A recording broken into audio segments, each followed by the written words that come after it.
warahmatullahi wabarakatuh. Waalaikumsalam warahmatullahi wabarakatuh.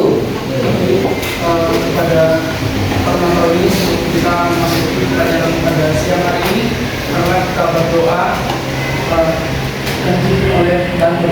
Silakan Oke teman-teman, sebelum mulai pelajaran, mari kita berdoa dimulai.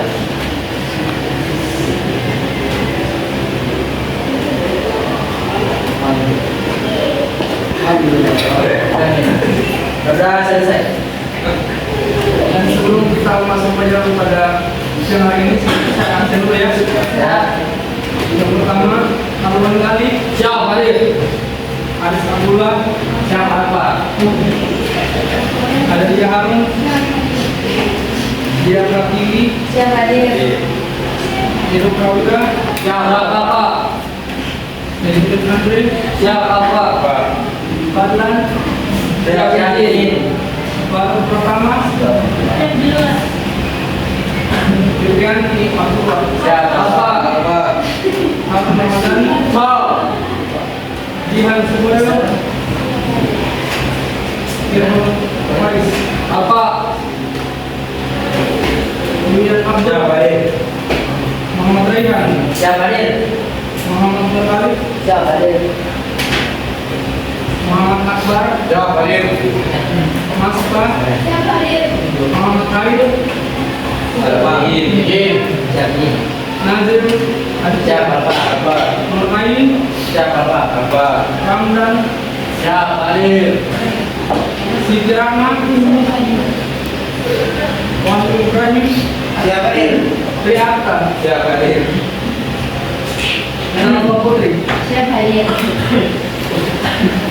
Baik, kita akan masuk materi tentang pengertian dan fungsi Al-Quran hadis. Ada yang tahu itu Al-Quran hadis itu apa? Al-Quran itu apa? Hadis itu apa? Al-Quran. Kitab suci Allah. Kalau hadis, Al-Quran. Kalau hadis apa?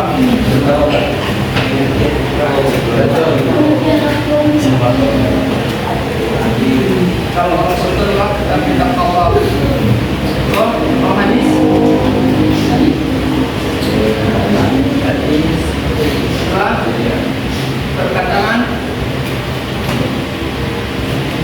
dan sesuai dengan ajaran Rasulullah atau pengingat dari Al-Quran tersebut, ya.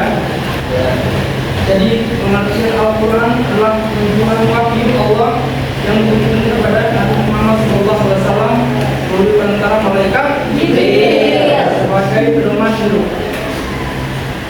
Yang kedua, proses diturunkannya Al-Quran kepada Nabi Muhammad SAW. Malaikat memasukkan wahyu itu ke dalam hati Nabi Muhammad SAW. Malaikat menampakkan sebagai seorang laki-laki yang mengucapkan kata-kata kepada Nabi Muhammad SAW. Itu wahyu datang kepada Nabi Muhammad SAW seperti suara lonceng. Dan itu proses turunkannya Al-Quran. Dan berikut malaikat menampakkan dirinya kepada Nabi Muhammad SAW dalam wujud yang asli. Ya, itu adalah proses turunkannya Al-Quran kepada Nabi Muhammad SAW. Berikut manfaat turunkannya Al-Quran. Yang pertama, Agar lebih mudah dimengerti dan dilaksanakan. ya bagus. Yang kedua, yang ketiga, dan yang keempat,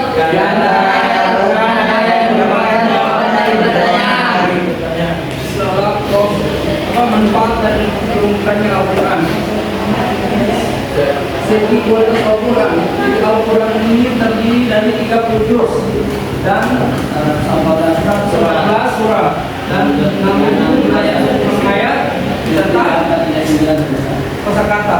Itu ada munafakat, ada faid, jinayat, turun, dua bagi, al-bilad. Jadi itu adalah keseharian kita. Jadi tetap pada Al-Quran. tentang jual beli, pernikahan, ada tentang zina, ya. Dari sebelah pengertian al-hadis. Pengertian al-hadis adalah segala perilaku Nabi Muhammad SAW berupa kata atau perbuatan maupun sedangkan kehidupan al-hadis yaitu sebagai sumber ilmu Islam kedua setelah macam-macam hadis. Macam-macam hadis itu pertama hadis sahih. Dikutip dari penulis sana, hadis sahih ialah hadis yang sanadnya bersambung atau mutawatir, diriwayatkan oleh perawi yang berkualitas dan lemah hafalannya. Dalam sanad dan matanya tidak ada syak dan khilaf. Maksudnya dari hadis sahih ini, jadi hadis ini tidak lemah. Jadi setiap perkataan yang dikatakan tidak tidak kayak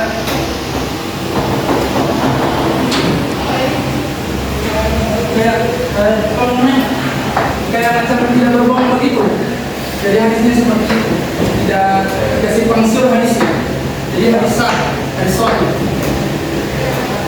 Yang kedua hadis hasan. Hadis hasan ini hampir sama dengan hadis sahih. Ya, hadis hasannya hampir sama dengan hadis hasan. Hadis hasan hampir sama dengan hadis sahih. Hadis hasan hampir sama, yaitu hadis yang berkaitan dengan sanadnya atau perawinya yang meriwayatkan macam Nabi Hurairah radhiyallahu anhu itu contohnya.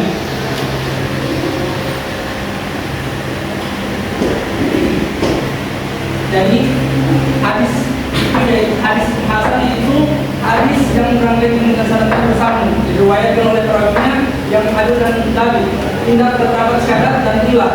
Perbedaan dari kedua jenis hadis ini adalah kualitas hafalannya. Kualitas hafalan perawi hadis dan hadis ini tidak serupa dengan hadis sahih. Ulama hadis sebenarnya berbeda-beda dalam mendefinisikan hadis hasan. Yang berikut yang terakhir adalah hadis dhaif. Hadis dhaif adalah hadis yang tidak memenuhi persyaratan atau hadis lemah. Itu masih simpang siur, masih 50% benar dan 50% salah. Ini masih simpang siur hadisnya. Setiap hadis yang kualitasnya lebih rendah dari hadis hasan adalah hadis dhaif. Dan hadis dhaif itu memiliki banyak ragam.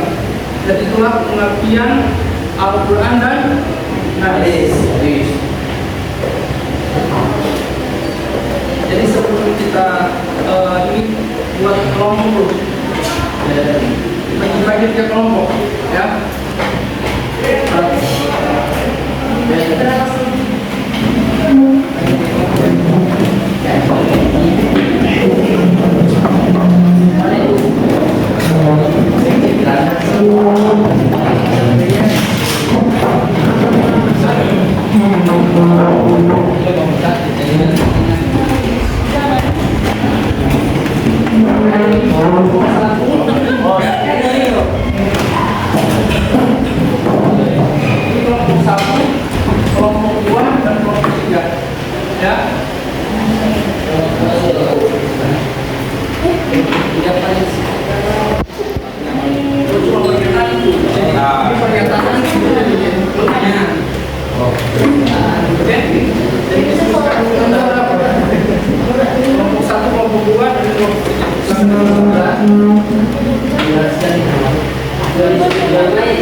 Assalamualaikum warahmatullahi wabarakatuh. Waalaikumsalam warahmatullahi wabarakatuh.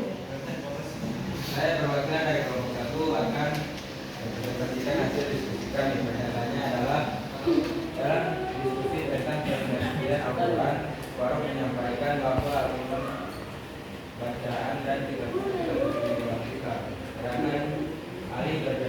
bahwa Al-Quran telah Islam bagaimana tergantung terhadap penjelasan kembali dan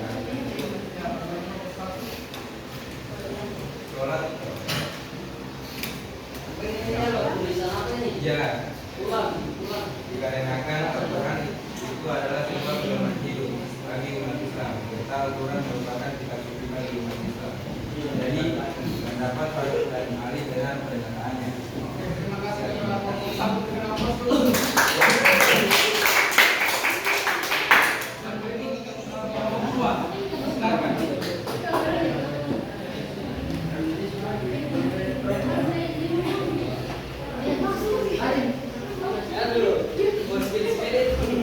Assalamualaikum warahmatullahi wabarakatuh. Waalaikumsalam warahmatullahi wabarakatuh. Kami dari kelompok 2 akan membaca hasil diskusi kami, yaitu soal nomor 2. Jelaskan Ahmad berpendapat bahwa hadis dan sunnah itu sama. Sedangkan Imran mengatakan bahwa antara hadis dan sunnah itu berbeda. Jawaban saya hadis dan sunnah merupakan dua konsep berbeda dalam Islam meski sama-sama bersumber dari ajaran Nabi Muhammad SAW. Yang pertama hadis. Hadis secara umum, hadis mengacu pada ucapan, tindakan dan persetujuan Nabi Muhammad SAW. Ini adalah istilah yang lebih spesifik yang berfokus pada perkataan dan perbuatan Nabi.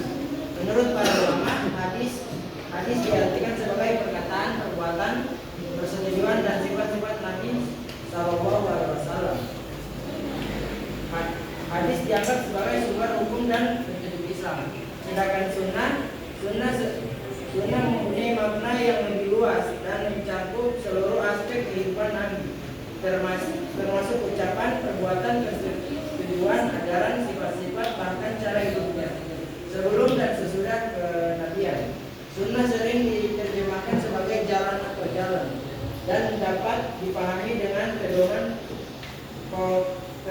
komprehensif yang harus diikuti umat Islam dalam segala aspek kehidupan. Jadi pernyataannya Imran adalah hadis dan sunnah itu berbeda. Ya, terima kasih kepada Bapak Berdua. Berikan aplaus.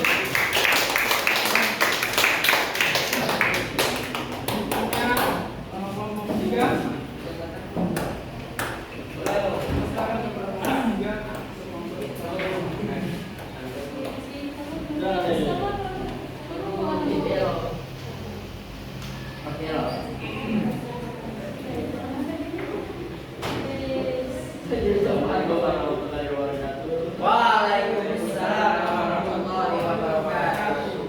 Saya akan mempresentasikan hasil diskusi kami dari kelompok 3. Untuk pengamatan di kaunter pengamatan saya sangat setuju karena seperti yang kita ketahui bahwa Al-Quran itu adalah kasifah atau penyembuh ayat-ayat di dalam Al-Quran yang sifatnya adalah sebagai penyembuh atau Ya, terima kasih kepada kelompok 3.